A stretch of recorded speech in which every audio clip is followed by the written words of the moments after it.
Welcome, listener, to another episode of This Week in Mormons with the Mormon. Wait, we're not Mormon. We're just the siblings, right? We're the twin siblings. With the twin siblings. Maddie, it's so good to talk to you today. I was waiting for some fanfare music that you were going to sing. Bum, ba-da-dun, da-da-dun, Maddie and Melissa. I've been waiting for that for the whole month for you to do that. I've been waiting for you to ask me what's been going on in my life for the whole month. Melissa, what's going on in your life? Well, I got a haircut and nobody noticed. So that's number one. I noticed, Melissa. After you told me, I was like, whoa. After I told you and pointed out. And I spoke in church. Oh. And I was only slightly irreverent. And in your talk? In your talk? I mean, listen, I am who I am. When my husband asked me to speak in church, which is his own dang fault for not getting a third speaker in time, and I'm his backup, and guess what? I am who I am. He knew who I was when he picked me up, so I don't know what kind of a talk he thought I was going to give, but I think it was pretty dang good. But I would say it wasn't reverent. That's fine. That's fine, right? It's fine, Melissa. You reminded me of a story. I've got to be careful. I don't want to name names because I don't want to make anyone feel bad. But I was at this meeting at BYU, Idaho, and it was like community leaders and stuff, and the Chamber of Commerce and mayors and county commissioners and stuff. And the president of BYU, Idaho was at this meeting. Okay, so important people. Yeah, lots of important people. Mm-hmm. So this person stands up to speak because he's on the agenda, and he says, "The people of my community knew who I was when they voted for me, and so you get what you get." Oh, and then, okay. I like it. So he's got his political views, which is fine. But as he's nearing the end, he starts talking about how taxation is slavery and how education is theft.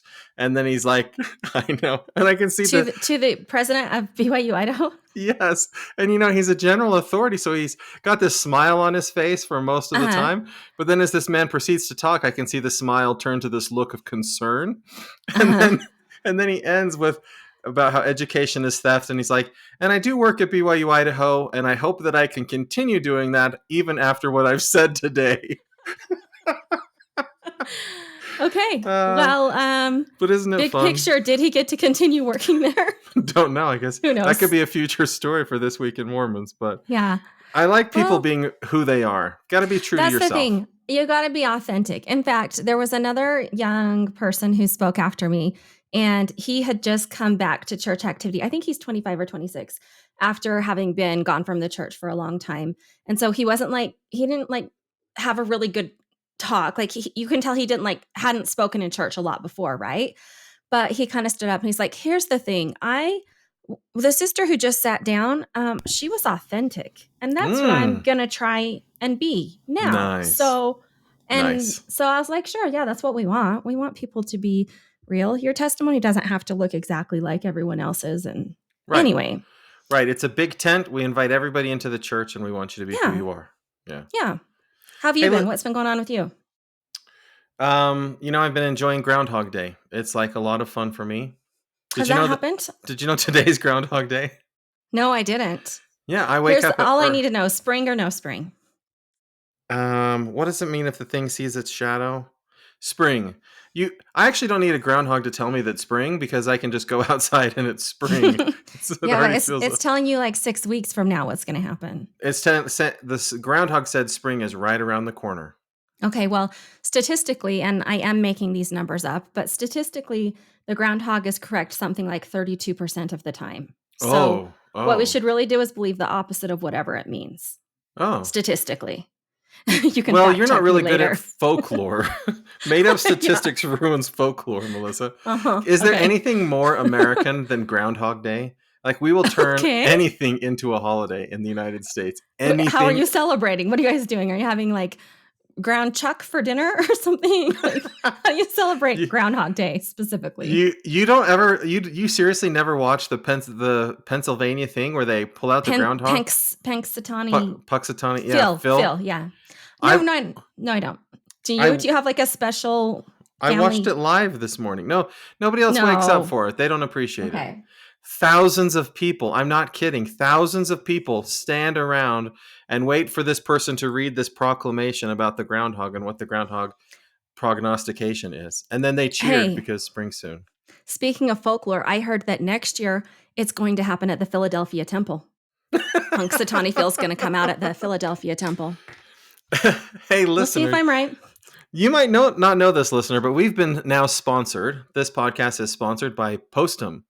Mm-hmm. And of all of the hosts, I think I'm the one that's most excited about this sponsorship because Postum has been a part of my family since it ever started. My wife loves Postum. Since the original Groundhog's Day, I think you guys have been drinking Postum in celebration.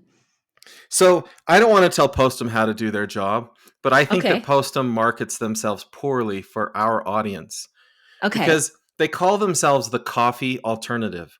But Okay. for someone like me that's never had coffee, a coffee alternative, it'd be like marketing it as the cocaine alternative or the marijuana alternative. I have no Oh. idea like what that is or why I would want an alternative to it. So I see. I'll Okay. explain why I like Postum. By the way, they just came out with a new chocolate flavored Postum. Uh-huh. So, like in our church, since we don't drink tea and coffee, oftentimes we go to hot cocoa as our hot drink of choice. Mm-hmm. And hot cocoa is like really sweet and sugary. And Yeah. Postum's not that way. So like if you're eating a donut or you're having toast with jam on it or you're having some kind of like sweet pastry or something like that for breakfast, Yeah. it's nice to not have a sweet beverage that goes along with it. And I'm kind of like into like that really dark chocolate flavor that's kind of almost bitter. Yeah. And so what I love about Postum is it's like you can have it as your morning drink that goes along with something sweet, but it gives you a nice warm beverage in the morning that it's like it's not bitter, but it's not sweet. It's like it's a good contrast and it kind of you can get your warm drink without like loading up on sugar. That's why I like Postum. That was beautiful, Matt. It was like a testimony of Postum.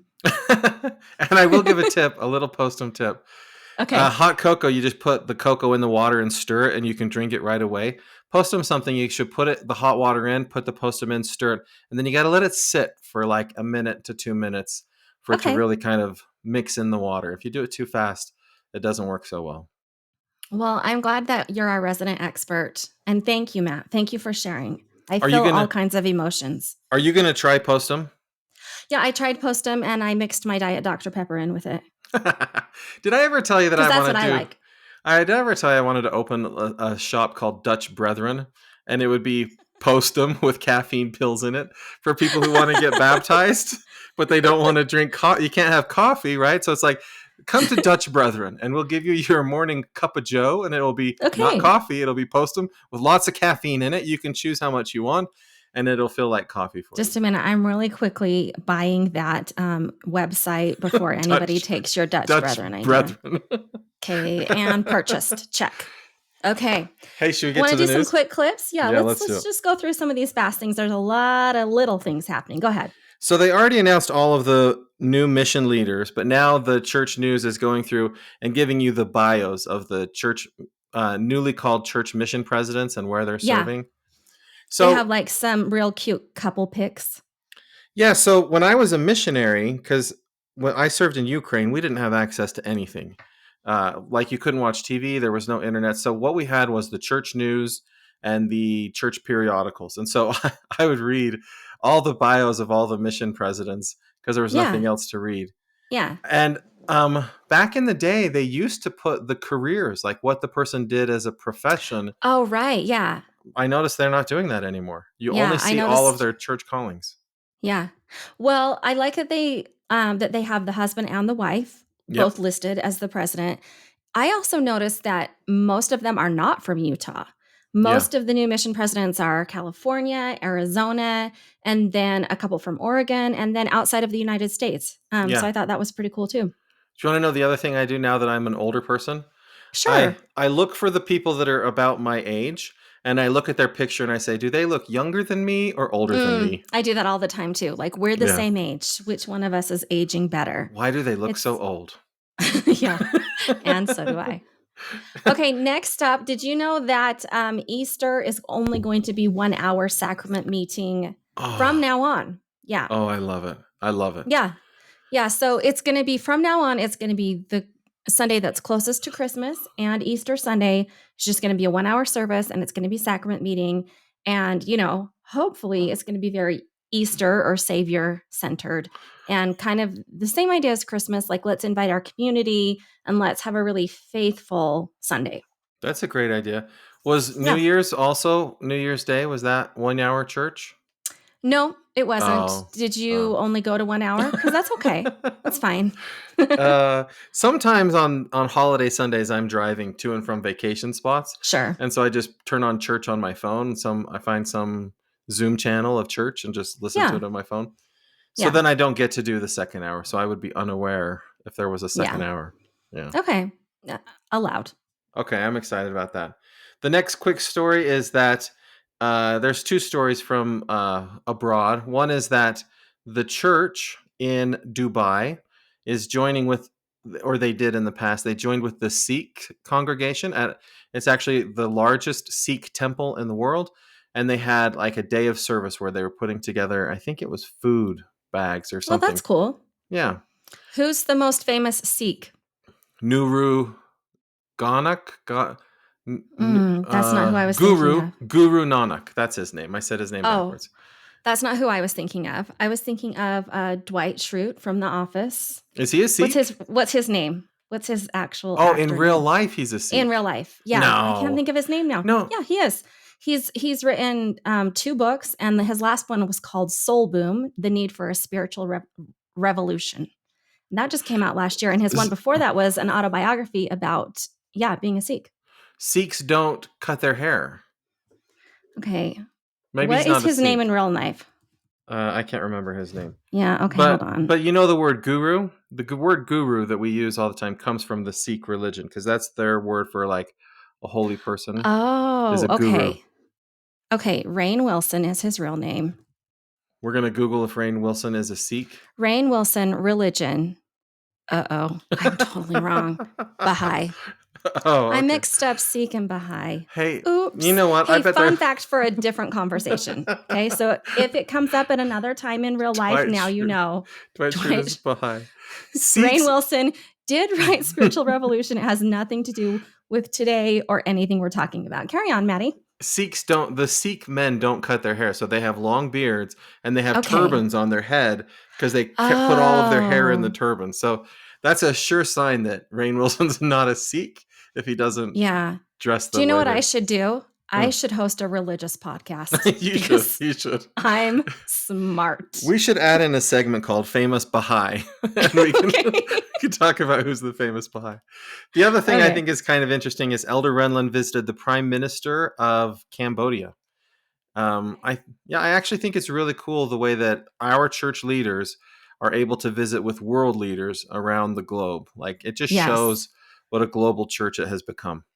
And the fact that we're trying to live our religion, right? Our religion isn't just about us, being like the best. Our religion is about us serving, uniting, and being Christians. And so I think that we're showing that as we unite with other world leaders and other faiths. I think that's pretty good.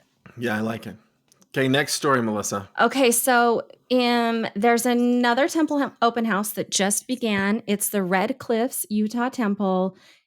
When they announced it, they were calling it the Washington Temple or the Washington County Temple, but it's officially called the Red Cliffs Temple. St. George Temple just got rededicated. This is a couple miles from there. It's the Red Cliffs Temple. I think this is interesting simply because when I was down in St. George a few weeks ago, the temple is clearly finished. The Red Cliffs Temple has been finished for a long time. In fact, I think before the St. George open house, the Red Cliffs Temple was completed, and it's just kind of been sitting, waiting for its turn, and it's its turn now. So it's going to run all of the month of February and then be dedicated in late March. Will it be dedicated by Jeffrey R. Holland? What do you think? They haven't announced, but I kind of think so. I don't know. I thought it was, but I thought they announced it would be Henry B. Eyring. And so then I wondered, does Elder Holland feel slighted? Do you think they had a thumb war or an arm wrestle to determine? They were just like looking at their schedules, who had vacation in St. George planned for that weekend. Okay. So, but let me ask you this. Is there a city called Red Cliffs? No, there's a canyon called Red Cliffs. Okay, do you know any other temple that's named for a canyon and not for the city it's in? Sure. Mount Timpanogos Temple, Oh. Oh, because right? Like that's in American Fork? I think they're more commonly doing that now, is leaning towards, instead of naming it after a city, naming it after like a The Provo City Center? locale. The Yeah, Oh, not okay. that one, not the Orem, but I think they do But there's try that to one that name was it. a Okay. Do you Oh, like it better if it's a city name or a geographic marker name? I like geographic marker. But there's red cliffs It's all more over the world. distinct. You could get That's confused true. of like which red cliffs it is. Yeah, I could get confused. I could show up at the wrong temple or something. I wonder Yeah, who I gets to don't know. choose the names. Yeah, anyhow. Ooh, that'd be a fun job. I know. I think it's the prophet. No way. I Do think you he think does. President Nelson chooses the names? Well, he makes the announcements. Well, he didn't announce the Red Cliffs Temple. I know. Yeah. Right. Well, I just wonder. Okay, well, I'll definitely investigate when I'm investigating other things that I don't know anything about. I spent more time on your story because I'm not excited about the next story. Why not? I don't know. You're an academic. You should love this next story. So there's a call for papers. The Church History Symposium is happening. It'll be at the Church History Library and at Brigham Young University. They do it every 2 years. And it's true. I do love it that the church supports these kind of symposia. And if you're a historian, you should follow the link in the show notes so you can know all about this particular symposium. It's going to Yeah, focus on the history of, I think, the Young Women Organization. the young men and the young women. Mm-hmm. Yeah, I And think that's cool. I really like that they do it. It helps scholars that are members of our church to gather from around the world and like meet with each other and stuff like that. But it's just Yeah, not an exciting story. Hey, there's going to be a history conference. You should come. Matt, Okay. history is the only way we can learn. If you don't know your history, That's right. you'll repeat the You're history. doomed to live in the celestial kingdom. If you don't know the history of the Young Men, Young Women organization, you're doomed to repeat that history of the Oh, Young Men, okay. Young Women. Yeah, I don't know. Okay. Did you know Um, back in the day, to get the Young Womanhood Award, young women had to demonstrate that they properly knew how to put kerosene in a pond to kill the mosquitoes that were growing in the pond? really? I did not know that. Things like that you might learn at this symposium. Symposium. Yeah. See, it was riveting. All right. This next article comes from LDS Living, and it's kind of a puff piece, but I also think it's worth talking about. The Sunday School General Presidency just kind of talked about what the purpose of a Sunday school teacher is, like what their calling actually is. And I Oh, think we've seen the church try to go through kind of a change in the past decade about like what Sunday school should look like, right? More group discussion, more conversational, less I'm going to sit down and get through all of this material because it's really, really important. I do think a lot of Sunday school classes have made a shift, and I think a lot are still real old school. yeah, But anyways, definitely. we can talk about that in a second. But overall, what the Sunday School General Presidency said, that their job as a Sunday School General Presidency, they said they have a very simple calling. Number one, getting the scriptures deeper into the hearts and souls of the saints, and number two, to improve gospel teaching. And so, as a Sunday school teacher, you shouldn't be like, what points do I need to make? Which scriptures do I need to have somebody read? Which little pieces of paper should I pass out for people to read quotes? Don't think that way. Instead, think, what can I do to inspire the learners in my class to be more diligent in their own personal study? So, it's really a class about encouraging us to study on our own, which is kind of interesting. What do you think about that? I think that nobody goes to a class that's like that. Hmm.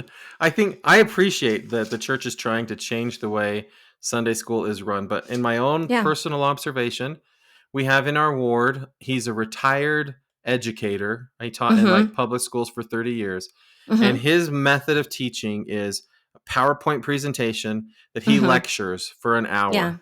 There's not Yeah. any comment, not anybody says anything, and he always goes over like by 5 minutes, never ends Mhm, on time.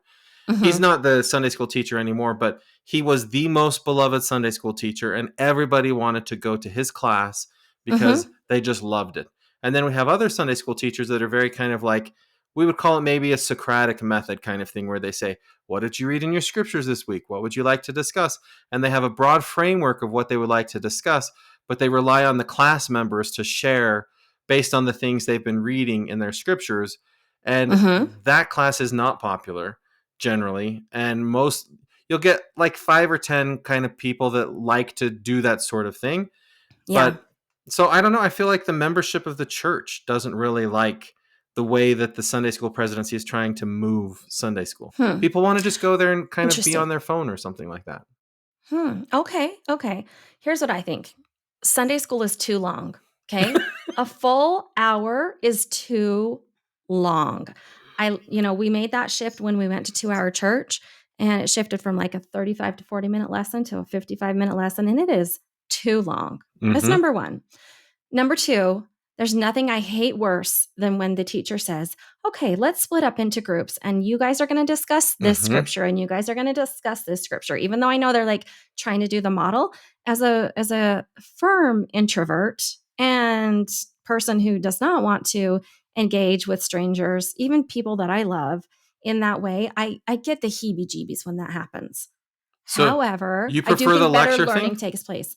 I don't prefer the lecture. I don't like a person who stands up and is like, here's everything that I've learned and now I'm going to teach it to you. I find that to be arrogant and boring. So I understand what you're saying. I think I think when I taught Sunday school to 16, 17, 18-year-olds, I really did, in fact, want them to have to engage and actually think about what they thought. And sometimes that takes a minute for them to figure out what they think, right? Yeah. And I think the model is, hey, let's think about what we think. Let's figure that out during the week as we read Come Follow Me, and then come engage with each other. Because I think overall, that's the right model, just because, like you said earlier, we want everyone in this church. Yeah. And what that means is I want to hear everybody's thoughts and opinions. I don't want to just hear the one guy who knows everything about the scriptures and has been reading and reading and now has a PowerPoint presentation for me. I want to hear what he thinks, but I also want to hear what everybody else thinks. And so I think as we move more to this model and get more comfortable with it, hopefully we're getting to hear from people that we wouldn't normally get to hear from. Yeah. Maybe. Well, I wonder what you think about the primary model, because I've been in young men's for 3 years, so I haven't been to elders quorum in a long time, so I don't know how they're doing Mm-hmm. things there. I had been going to Sunday school, but for then like the last 3 months, I would help my wife in primary. With this new primary, you do singing time for like 20 minutes, and then you move to class, and then you have a lesson for like 25 minutes. And Yeah, I was like, this is actually the sweet spot for me. I would love to do singing time as adults for 20 minutes I would and then too. stand up and move around and get our wiggles out and then sit down and Right. have a 30-minute lesson. Yeah, I think that would be great. I mean, maybe it's singing time once a month and then, on the second Sunday it's something else, or I guess Sunday school is only twice a month. But yeah, I mean, I think it would be great to do something like that. That's engaging and uniting, but maybe isn't like, and now turn to your partner and tell them how you feel. Well, whoever's in charge of writing Sunday school policy for the Mhm. church, we Mhm. would love it if you would put that as an option. Not Yeah. everybody has to do it, but the hymns are a prayer, and maybe we could like incorporate singing time into some Sunday school time if we wanted We have the to best ideas. to get our wiggles out. That one was a little bit longer.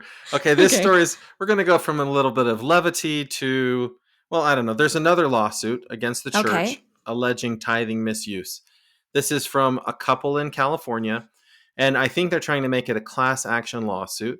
And what they allege is that the church told people specifically tithing dollars would not be used to build the Ensign Creek development in like City near Creek. Temple, yeah, City Yeah, Creek City near Creek. Temple Square. But based on these other whistleblower things, we now see that there was a fund, and the like a lot of the money from that fund came from tithing dollars, and then that fund was used to build City Creek. So the church deceived people in saying that tithing money would not be used to build City Creek, because in fact tithing money was kind of used to build City Creek. And so they want their money back from the church. Okay. Yeah, I think we've seen lawsuits like this obviously before. We've talked about this a little bit before. Um, Yeah, I don't I understand the I law around it. I don't understand the law around it either. I also just don't pay tithing.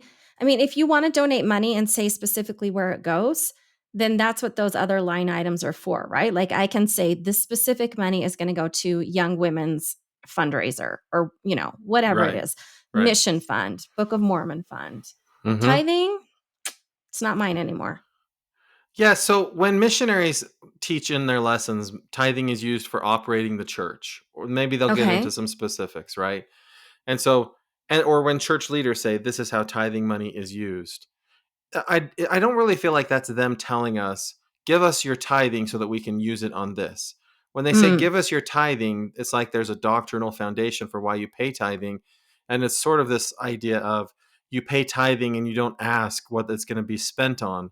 And yeah. so maybe I can understand why a person might feel deceived if they were Hmm. to learn that not all tithing money goes to buildings and church operations. I could understand that. Yeah, I Um, can too. yeah, I don't think Okay. I would sue over that, but that's Well, okay. yeah, that's okay. Next up, the Heber Valley Temple in Heber, Utah, has been facing some conflict. There's a dark skies group that, and I think we've talked about this before, but Yeah. basically they don't like the lighting around the temple. It's interfering with the dark skies in that part of the world. They have come up against some uh, lawsuits. They filed lawsuits, they filed petitions. And just most recently, they tried to get a vote on the ballot, on the local ballot, about whether the lighting should be approved or allowed. They tried to get it on the ballot. They needed a little over 3,000 signatures to get it on the ballot, and they did not get enough signatures. And so it will not be voted on by the Heber community. And Oh, it's a loss for the dark skies, and I guess a win for the Heber Valley Temple. I don't think it's over. I don't think this is the last we'll hear about it, but that's what just happened. but it appears that they do not have the public behind them and in the community, Right. right? If you Right. can't get Right. enough signatures to get on the ballot, you probably would have lost your vote anyways. Yeah. Well, I think a lot of the people who are trying to protect the dark skies aren't actually from Heber. Oh, Um, and so the people why who would are they in care? Heber, well, because the dark skies is a thing, like, that we like to protect around the entire world. They're And afraid of so, light pollution, right? So yeah, if you're not yeah. in that community, why are you like the temple's not going to shine a flashlight over at your house in the woods? Yeah, but there's just not that many places in the world that are still like a dark skies area. And so this Oh, makes one less of those places, basically. we should tell them about Altamont, Utah, Melissa. Oh, It's yeah, it's a pretty dark there lovely. at nighttime. There's a lot of places Yeah, in Utah. If you're looking for dark yeah, skies, Utah's probably got more than its fair share of dark skies. that's true. Yeah. And Anyways, they didn't win yeah, and okay. we'll move on. Yeah. So President or Elder Kieran did an interview. He's been doing the rounds. I think this story is from the New York Times. If it's not, it's a national outlet. And Yeah. he said that the church needs to do a better job helping sex abuse victims heal.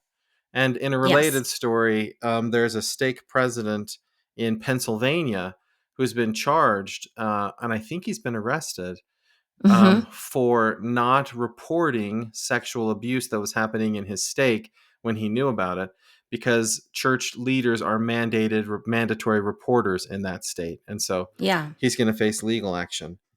Yeah, so Um, in yeah, that Pennsylvania case, that's kind of different than the ones that we've heard about in the last year. Like in Arizona, the law is different than in Pennsylvania, Pennsylvania, right? right? So, State by state. state by state is different, which is why there's the hotline. Basically, that's why there's the hotline, so that regardless of where you live, if you're a church leader, you can call and say, "What am I required to do? What am I obligated to do? And what am I not allowed to do?" Because in Arizona, it's my understanding that in that case, they were told, "Yeah, you're not allowed to report." Whereas in Yeah. Philadelphia, you're required to report. And so, yeah, he's been arrested because he's required to report and he did not. So in this specific situation where we talk about helping sex abuse victims heal, and then we Yeah. talk about whether clergy should be mandated to report, um, do you think that having clergy as mandated reporters helps sex abuse victims to heal? Um, if It's I'm not hard, an right? expert on this. Right, it's really Yeah, hard. I'm not. I mean, I've heard arguments in both directions, right? Yeah, Like if right. if a church leader is mandated to report, then people won't confess to church leaders, for example. Right. That's one Um, argument, right? yeah. And the I other argument know, is if they know about the abuse and they don't report it, then it can continue to happen. And then right. that's not obviously not helping somebody to heal. So Yeah. it's like a really tough that's like a tough thing, right? Like on the one hand, I agree with everyone is going to agree with Elder Kieran. Nobody's going to say, no, no, no, no. The church should actually be doing less to help sex abuse victims heal. Like that's Yeah. an easy statement to make. But when it comes to the like concrete things like what could we do? That's where it gets really hard to say what could we do to do a better job.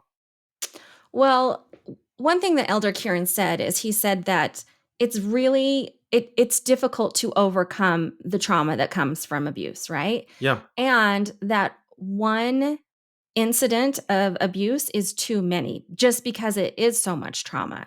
And Yeah. so anything like whatever we can do to make it so even if there was just one less case, then we should do that. Yeah. So he's not suggesting policy, but he is suggesting like we have to do more. Um, and Yeah.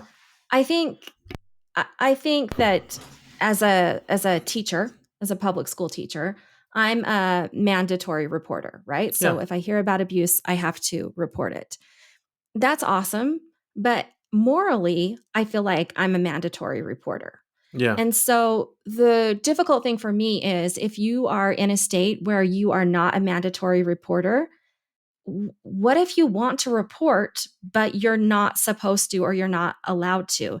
Like I think that causes some definite moral conflict for those lay people who are put in those leadership positions Yeah. who on a moral ground want to report because that's all they know how to do to stop, right? Yeah.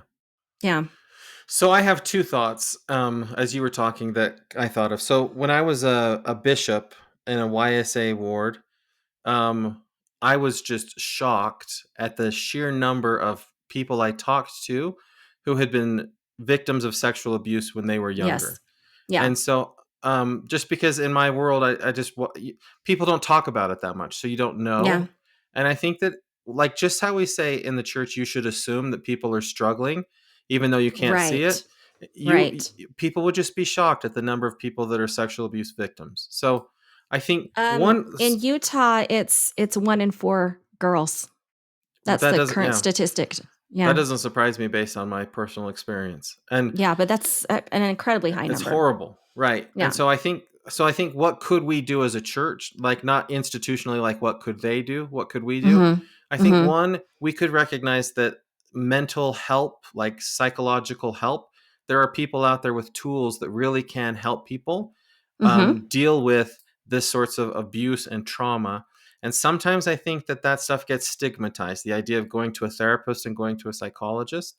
So one thing Mhm. we could do is be way more open to the idea of somebody needs to heal. Let's get them to the proper professionals that can help them with it. And Okay. then I think the other thing we could do is maybe sometimes people are flippant in their conversation about it. They don't recognize that somebody they're talking with or to about that stuff could be struggling with it. And we could just be Yes. a little more cautious in the way we talk about some things. Yeah. I think that's really true. Yeah, really true. Okay, well, And thanks to Elder Kieran for shining a light on it. I mean, he said a lot of other things in his press conference, but that was something that the press really picked up on, and I'm glad that he had an opportunity to do that. yeah. So I think best thing we can do is when Elder Kieran says the church should do more or the church should be better, we should say we are the church and we can do Yeah, better. really good. True. Okay, I'm going to give some quick updates on a couple of Mormon behaving badly stories. The first is on Jodie Hildebrand. She's the mommy blogger, YouTuber. I think 8 passengers, 7 passengers. I Eight can't remember. passengers. Yeah. 8 passengers. Who has actually pled guilty to abusing 2 of her children. Um, she basically the update is that she wanted to sell her home and her husband, or I don't know if he's an ex-husband now, I know he's Ex filed for yeah. divorce. Ex-husband. He said, I don't think she should be allowed to sell the home because that money from the purchase of the home might need to be used to make sure that these kids who've been abused can afford therapy and afford help.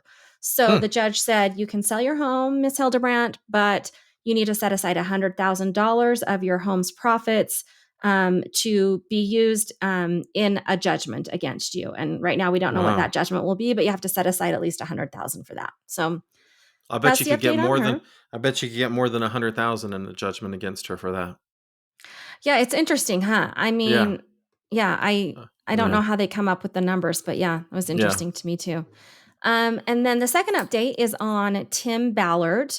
There has been a lot going on with Tim Ballard, but this story is about actual a disciplinary hearing that was held with him and the church. Now, disciplinary hearings are private, right? Yes, They're not confidential. supposed to, yeah, they're confidential. And so nobody has really known what the status of Tim Ballard's membership in the church is. We can Because talk about whether they should or not, because the that's church would private. never, right? The church would No, never come out and say, they would never confirm or deny any allegation right, like that. right, absolutely. And they haven't. So this story is basically one of the people who used to work closely with Ballard, and she's telling about the things that she was asked to testify about in his disciplinary hearing. So Yeah. basically, our understanding now is that he had a disciplinary hearing. She's talked about what she was asked to say in that disciplinary hearing, but at the end of the day, she actually did not testify at all. Um, Yeah. anyway, And I think she alleges that he's been excommunicated in that same she filing, does. she said. But the timing Yeah. of that's interesting, right? Because the timing Mhm. of that is like right after the Elder Ballard stuff came out, is the timing of when he was excommunicated, according to those documents. Yeah, yeah. Yeah, I you wanna talk about disciplinary hearings real quick? I sure do. Just Yeah. first One of I my thought favorite so, I thought topics. so, yeah. Um, I'm glad that they're private. I don't think that they should be public. Right. However, if I'm a victim of somebody, and again, Tim Ballard hasn't been convicted of anything yet. But if I'm a victim of somebody, there is a sense of relief or peace or healing that can come from knowing that my church has formally condemned their actions against me. Mm-hmm. Does that make sense? Yeah.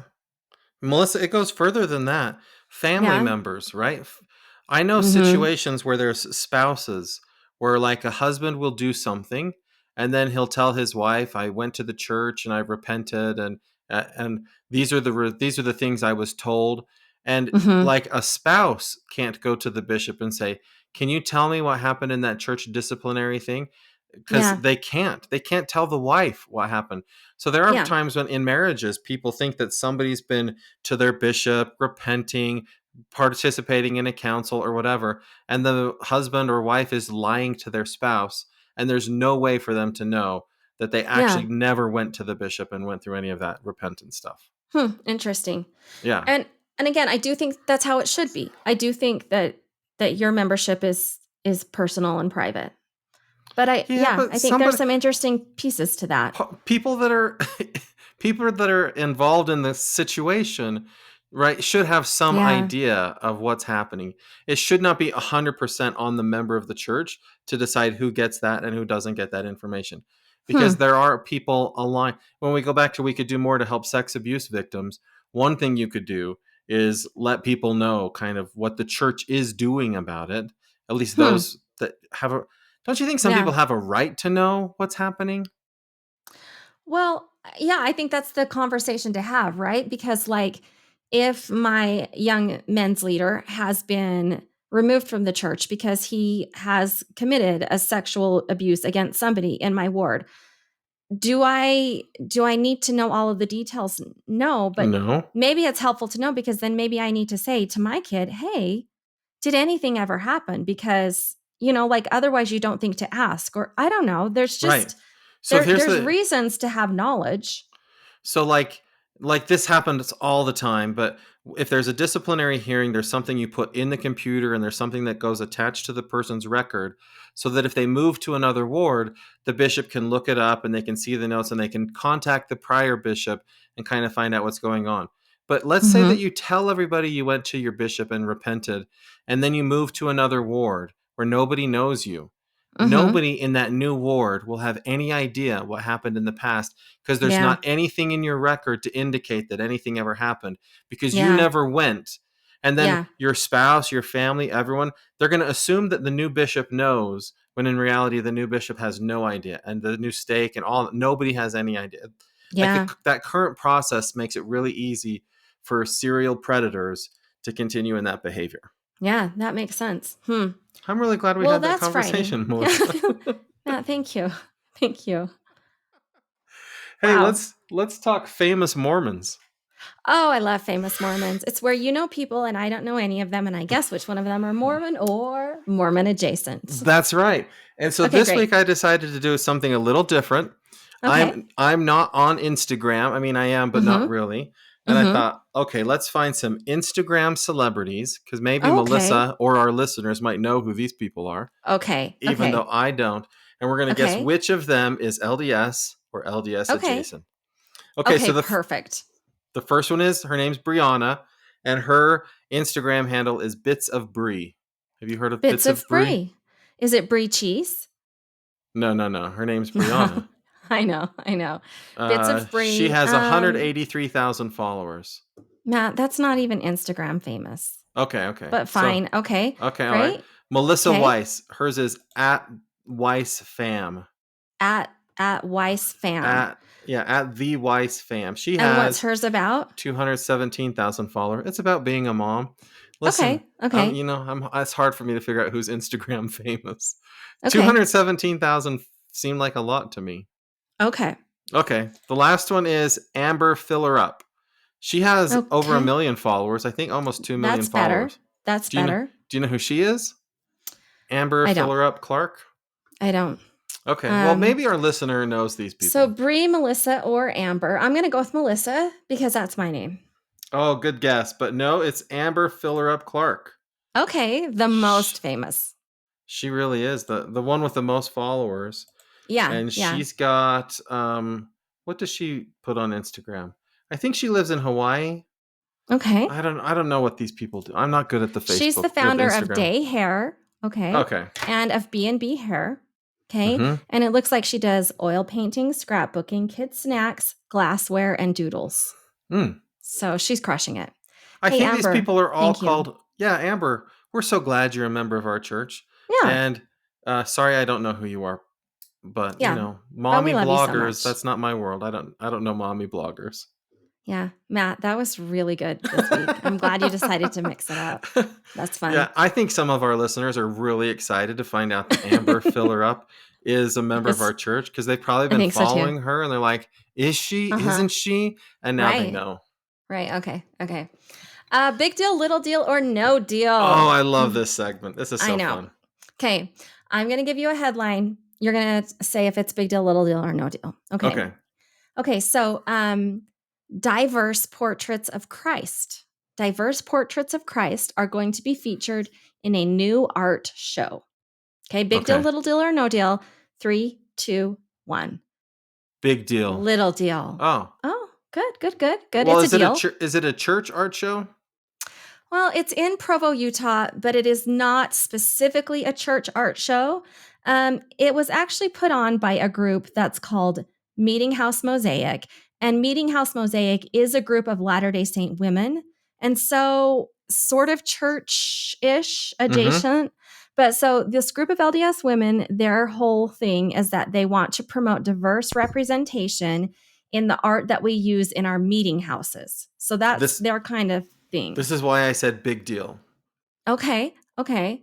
Because So I I'll want to just see. finish telling you Yeah. that there's going to be a new art show in Provo that's put on by this group that's interested in diverse meeting house portraits. And basically, it's a bunch of images of Christ, and he is not a white Christ. I'm looking at some of the art, and it's really, really good. But there's like, for example, one that's like a Chinese savior with the children, or an Asian of some kind. I guess I don't know. It doesn't say You don't know that it's specifically. specifically Chinese. But there's a black savior, and there's saviors that look more like we assume he should look growing up where he grew up. Mm-hmm. And anyways, it's going to be showing in Provo, and I think it's pretty cool. I Why do you like think it it's a big deal? because Jesus wasn't white, and Mm-hmm. I understand why I like the white Jesus paintings, and for that very same reason, I think that somebody of a different racial background would like a Jesus that looks like them. Mm-hmm. So we should have more of that in our churches. So, do you have a problem with a representation of Jesus as an Asian? No, not at all. I don't Have you? either. Yeah, we do these nativities at Christmas time, and we have Mm-hmm. nativities of like we have an Eskimo, like a I think Eskimos will slur these words. We have an Inuit Okay. in an igloo, um, like nativity display that we put up, where it's instead of Mm-hmm. like a sheep and a camel or whatever, it's like a polar bear and a penguin, and Yeah. like these things are all creation artistic representations that speak to a certain audience. The idea is to make him feel personable and feel like somebody that you could trust or someone that understands you. And And someone so that's known to you yeah, that you identify with. Yeah. yeah, So, what do you think about the mission for more diverse artwork in meeting houses? I like that. I don't I do think that too. yeah. I really enjoy pioneer art, but I also sometimes take some of those paintings and laugh at them because as artwork, it's not always very good. And I'm happy having it in our meeting houses, but we should have other stuff out there too. And I was in the the Manhattan Temple has a chapel underneath it, so Right. it's like mission headquarters, temple, and chapel all in one. And if Mm-hmm. you go to that meeting house, I don't know if it's still like that, but one time I was there and a member of their bishopric or one of the bishops, he had done all of his own paintings of scenes in the Book of Mormon, and that meeting house is decorated with his original artwork. And I was like, Mm-hmm. this is so cool to see Book of Mormon scenes painted that I've never seen painted before and see Yeah. this artistic expression of it. So I think we need more art in our meeting houses than the stuff we typically have. Yeah. Yeah. I agree. Okay. Yeah. Okay. My story is Mr. Beast partners with Just Serve. He You encourages love his. Mr. Beast. I know you can't say that before I say if it's a big I'm sorry. deal. I'm sorry. I'm sorry. Go ahead. Mr. Beast. He encourages his followers to get on the Just Serve app. Is that a big Okay. deal, little deal, or no deal? Three, two, one. Big deal. Big Yeah, deal. way big deal. He's I got don't a I don't follow billion. Mr. Beast like you do and love him and know him, but yeah, he has so many followers. He is the Yeah, second most followed person in the world yeah, on YouTube. right. So He's that's a big deal. he's got a billion Is he followers. Yeah. LDS? No. No, No. but recently he's decided that he wanted to start doing more philanthropic things. And so he started a different YouTube channel just dedicated to charitable kinds of things. He just Huh. has a huge following. Now, when you say that I love him, I don't ever really watch his videos. I just follow him. I But admire him. you like who he is. Yeah. Yeah, I admire what he does. He figured out how to make YouTube into a very profitable thing for him, and now he Mhm. uses that to do good things for other people, and I think that that's Yeah. great. And I think so too. like a billion people, we get so excited that we have 17 million members of the church. He's got a billion followers. Yeah. That's We're crazy. If everybody in the whole church was following him on YouTube, it'd be 1.7% of That's his, or crazy. even less than that, right? Because Yeah. a Of his billion is a follow. thousand million. Anyhow, yeah, our Yeah. whole church is so small compared to. So anyhow, it's a huge for him to publicize Just Serve is really big for us. Do you know what Just Serve is? Have you ever used it? Yeah, it's an app or a website that you can go on to look for service opportunities in your community. Yeah. I love And it. it's not just church service No, no, no, no, opportunities. no. The Yeah. church lets all kinds of people upload what service they need and how people can help and when and where. And it's a really cool app, honestly. When my daughter got home from her mission, she was like, I don't know what to do with my life. And I was like, let's go on Hmm. Just Serve and find opportunities to serve. And there were tons of them. Yeah. So, yeah, I think it's great. Yeah, I think that's cool. Okay, next up, here you go. LDS seminaries will soon add to their curriculum life preparation lessons. 3, 2, 1. No No deal. deal. Yeah, it's just so Oh, stupid. we So agree. dumb. So Listen, dumb. yes, it is. I 100% agree. No offense to the seminary because I think they're doing a great work out there. in the world. But so basically the story is that in addition to the seminary curriculum, they're going to add in these 36 lessons that have to do with preparing for your life. Things like education, self reliance, healthy habits, but they're going to link them to the gospel. So, Mm, healthy habits based in the scriptures, right? Self reliance based in the scriptures. And they're just trying to like teach the students how to involve the Lord in their decisions and in their learning. Why do I think it's no deal? I, for the love of heaven, think they already do this. I yeah, I I know. really do. Like when we're teaching these gospel principles, which we do already teach, are we not already teaching it this way? And 36 lessons is a lot. That's like one a week. I know. That's supposed to be this new kind of lesson. Tell me your thoughts, Matt. I don't like it at all. Go on. I- well, first of all, seminary teachers aren't trained to teach this stuff. That's not their Right. field of That is expertise. true. That is true. I did Um, have that thought. Like, okay, so now you're like a life coach. right, Like now right. you're a counselor. Like also these are some of these are decisions that I want to be making with my children, not Right. having seminary teacher tell them the decision that's the right one. Not that I think they're doing that. I mean, I think they're trying to say like, let's just teach you how to make decisions using the gospel as your guide. But So about 10 years ago, Kim Clark, who was, anyhow, he was kind of high up there in church education. I had a mhm. conversation with him where he said to me, people are not ready for college and they need to have these sort of skills, but they don't need a whole remedial class. He was telling me how, like, Okay. in colleges, these remedial learning classes are not successful because you need 10% of what they're teaching you, 90% of it you don't need. And so you don't do well Mm, in the class because you are bored with 90% of the curriculum and you only need 10%. And so he's like, we're trying to find a way that the church could create learning modules that could help people find targeted lessons for just the things that they need to help them develop some okay. kind of a skill in life. And when he said Okay. that, I thought, that's a great idea.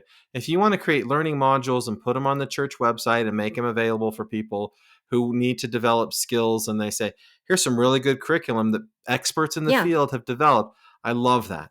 Mhm. This is not that. No. This is like, yeah, I don't understand the purpose. If we're saying let's get the church less in your life, let's put it in the home, gospel learning in the home Right. centered stuff, then why Yeah. are we taking this and putting it in seminary? And Yeah. by the way, most seminary teachers outside of Utah and Idaho are volunteers that Right. are called by their stake, and they're wonderful people, but their calling involves them teaching seminary classes. And now I'm going to tell them, in addition to that, could you also teach them like how to make a meal? Could you teach them? I'm like, I don't, that's a Yeah. lot to put on people. Well, do you want to know why I think students are not prepared for college or for adulthood when they turn 18? It's not because of the students, it's because of their parents. Okay? Yeah, And I yeah, say this as an educator, and I'm not trying to be mean to parents, but for the love of heaven, back off and let your kids grow up, right? Let them yeah. take some control, make some decisions, have some consequences, quit protecting them from the consequences of their actions, quit helicoptering everything they do, quit making sure that they win, that they're successful, that they get the scholarship, that they get all the good stuff and none we're of the bad stuff, we're so and opposite on let this. them learn before they become adults. Let I them feel like prepare for adulthood. I feel like parents need to take more control of their kids' lives. You do I not. seriously do. I'm like, Stop. yeah, I know. We're the opposite on this. Okay, but I'm right on this. It's possible. It's possible you're right. I I've learned in my life that you're often right and I'm wrong, and I'm okay with that. But I Okay, look at thanks. it and I say, why aren't these parents parenting? Why are they letting these kids just do whatever they want to do? So it's kind of funny No, they how we're do the let them do whatever they want to do, but then when the consequence comes, they try to make it so that there's no repercussion for the actions, that there's no oh, consequence. they They try to try to shield their protect them from kids. the consequence. So, guess what? Uh, My student did this and now there's this bad result. Well, let me jump in and tell the teacher they can't give them that grade, or they have to make them join the team or make the team or whatever it yeah, yeah, is. yeah. They don't Some want there to be consequences. sometimes parents think kids are more fragile than they are, and they're Mhm. worried about somebody else going to break their kids or something like that. Yeah. You can't be prepared for life if you don't ever get a chance to practice making choices for yourself and then having the consequences of those choices. Consequences are an important part of learning. All right, well, that's good. Okay, Elder thanks. Gilbert and all of you people at Church Education, listen to the second part of listen to everything we said. Okay, We here's have my so many opinions that we want other people to know. Like, could you just let us run the universe? We'd be so good at We've it. got it figured out. Hey, by the way, listener, if you disagree with us, let us know. We'd love to have you join our conversation. It's likely you Okay. disagree with one of us because we don't agree with each other. So, Okay, my story is, what do Utahns and Latter-day Saints say about Biden and Trump as people of faith? Big deal, little deal, no deal. 3, 2, 1. No deal. Little deal. It's Oh, no I thought you deal. were going to think it's a deal. No. There's a survey done in Utah. So basically, Republicans think that Biden is not a religious person and they think that Trump is, and vice versa, Oh, right? Democrats uh-huh. think Biden's religious and think that Trump's not religious. Mm-hmm. When in reality, President Biden is the most religious president we've had since Jimmy I'm Carter. sorry. I'm sorry. I'm Well, sorry. like In reality, in reality, well, he's been to mass. He goes to church every Sunday, basically, and we haven't had a president that did that since Jimmy hmm. Carter. Hmm. And Hmm. I don't know. You can read this story that's in the link if you want to know, like, the reality. Ryan Burge, the religion guy, has done a Okay. lot of research about how Biden is a very religious person. Anyhow, in Okay. Utah, generally Republicans say Mitt Romney is less religious than Donald Trump. But if you Mm-hmm. do the survey in Interesting. Utah, people are like, oh no, Mitt Romney's religious. And then Okay. the question of Biden and Trump, shockingly, comes down to partisanship. Mm-hmm. Yes. Not as much as in other places, but still a lot. Okay. That's no deal, right? No, that's no deal. You're right. Yeah, You're who right. But thank cares? you for explaining that to me. Okay. Do you know who JTM or James the Mormon is? Because that's who my next No, story is about. I've never heard Okay. of this person. Oh, okay. Okay. Well, rapper James the Mormon is at a creative crossroads. Big deal, little deal, no deal. 3, 2, 1. I'm going to say big deal. Little deal. Oh, okay.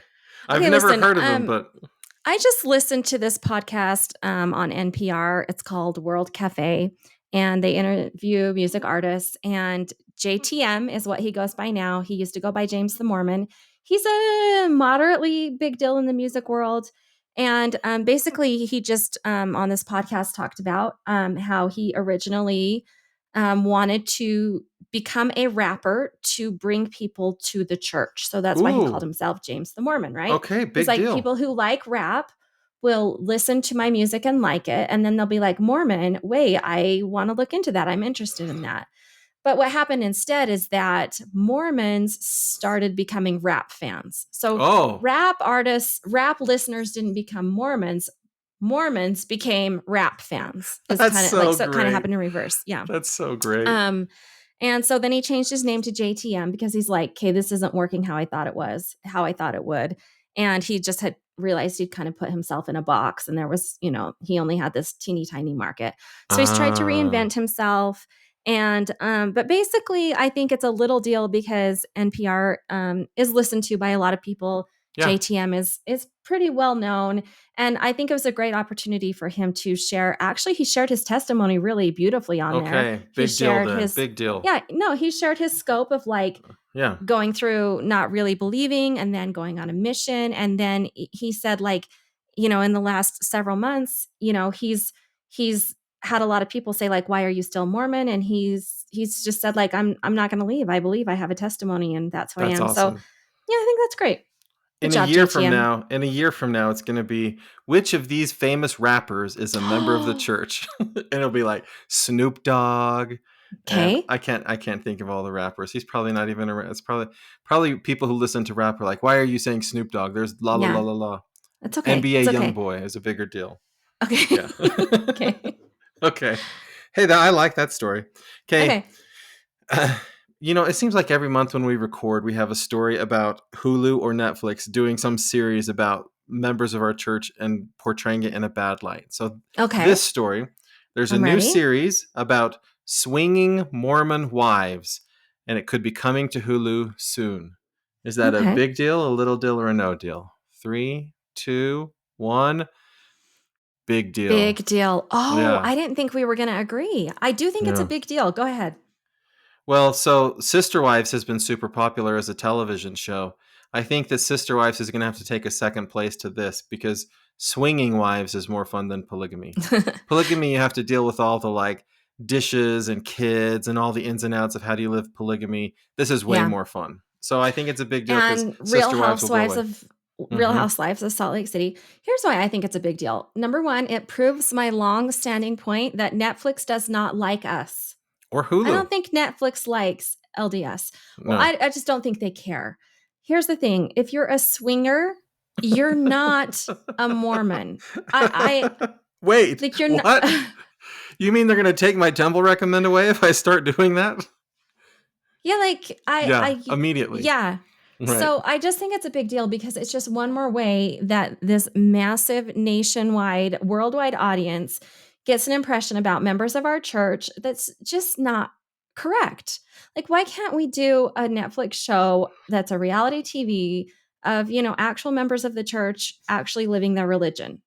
Did you see that Would BYU that be TV? boring?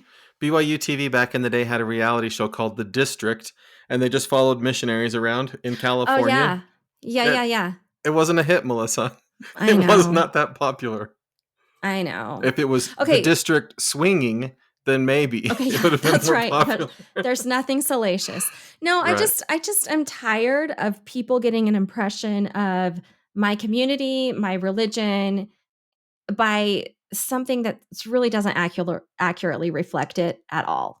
Right. It's just frustrating. That's all. Yeah, I agree. Hey, Okay. let's do Twim Takes, Melissa. Okay, yeah, Twim Takes is where we talk about what I want to talk about just because I want to talk about it. Yeah. You're welcome. Yeah. Today, it's going to be a spinoff of a story that actually happened recently with President Holland. So President Holland went to a funeral of an 18-year-old young woman who died tragically in a tubing accident. So tubing, the winter sport, like sledding, okay? Mm-hmm. So her name was Kirsten Kate Beagley. She's 18 years old. She lived in southern Utah and she died suddenly. And actually, Elder Holland did not know her personally. He said that he read the news report about her death and just felt like he should attend the funeral. So he attended the funeral and he gave a talk at the funeral. And he said a lot of really interesting things. The reason he wanted to attend the funeral is because he knew that there would be a lot of young people there and that they might be having questions about why basically bad things happen to good people, or questions about like what if I had done this differently, or what if she had done this differently, or what if we had, what if Yeah. and he wanted to discourage kind of that way of looking at the situation. He also said something that I really thought was special. He said Christ died of a broken heart. And then he added, I am an old man and my heart has been broken recently. And he's referring to the death of his wife. Yeah. And I never thought about it that way before. I mentioned earlier that I talked in church this week, and it was my topic was love, but really what I kind of boiled down to is like it's a myth in our church that we sometimes teach, and we even sometimes use scripture to back up that if I'm living a good life, then good things will happen to me. And if I'm living a bad life, then I deserve those bad things that happen to me, right? Or if I, at the very least, if I'm doing good, I deserve good, right? Or we feel like the Holy Ghost should prompt us away from bad, warn us that something bad's going to happen. Right. Yeah. So we should be protected from bad things if we're doing good things, right? So I guess I just wanted to have a conversation about that, because where does this kind of fallacy come from? Because then when we are living good and then something bad does happen, then I think it causes us to look at ourselves and be like, oh, am I really living righteously? Like, do you know what I mean? Like to blame ourselves, or to blame people around us, right, for the consequences of their actions. And I think it's just a big circle that we get in that we don't need to. I think it's human nature to want to understand the why behind things. And especially when it's something tragic or that just seems so random and so important. It feels like there should be a why, a reason why, and it feels Mhm. like we should have an answer for that. And so that's why I think that people kind of with the religion will say, well, they must have been being bad, right? Or Right. else that, and you even see that in the Bible. There's that couple that comes to Jesus and said, who sinned that our son was born blind? And Yeah. his answer is, nobody sinned that your child was born blind. But Mhm. I just think that's a human nature thing to do. Elder Yeah. Hallstrom talked about this in General Conference a while back. He shared some of these tragedies, and he shared a story where there was a horrible thing and then somebody was miraculously saved. And then another one where there was Mhm. a horrible thing and the person wasn't miraculously saved. And he's like, Right. there is no answer to the reason why this person got the miracle and that person didn't get the miracle.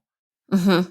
That's just an unknowable thing, right? But I Mhm. think in moments like that, we want something. And so we just turn to the easy thing, which is, well, it must be, was I righteous or was I wicked? Yeah.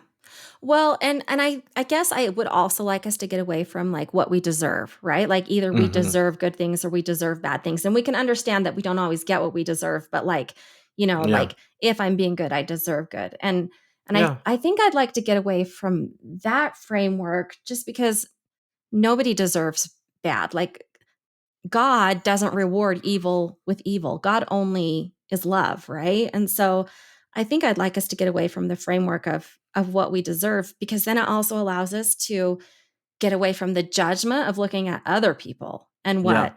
what they deserve. And I think that's a move we could probably use in our church. And King Benjamin talks about that, right? Where he says that Uh-huh. even if you were to serve God your whole lives, you would still be unprofitable servants. So what Yeah. we deserve really is not, we get way better than what we deserve all the time. What we deserve is Yeah. far less than what we're given from God. Yeah. Yeah. Yeah. Yeah. So, I thought it was just kind of I thought it was nice that Elder Holland thought, here's going to be a bunch of young people, and here's a good opportunity to explain to them that let's not get caught up in what if or why or whatever. Yeah. Um, Well, yeah, and how yeah, cool that just like on a whim, he decides I'm going to go to this funeral. I hmm imagine that meant a lot to the people in the community. Probably the family, I would imagine, was very grateful for that. Um, Well, and he's been dealing with death recently, right? Like, he's yeah, still very heartbroken over the death of Sister Holland, yeah, obviously, and for him to be able to be like, here's a little bit of what I've learned as I've been going through this. yeah. That's really cool. Well, we don't have time for this week in Mormon history, unfortunately. Listener, if you would like to Oh. know about this week in Mormon history, you can look in the show notes. There's some fun stories that happened this week.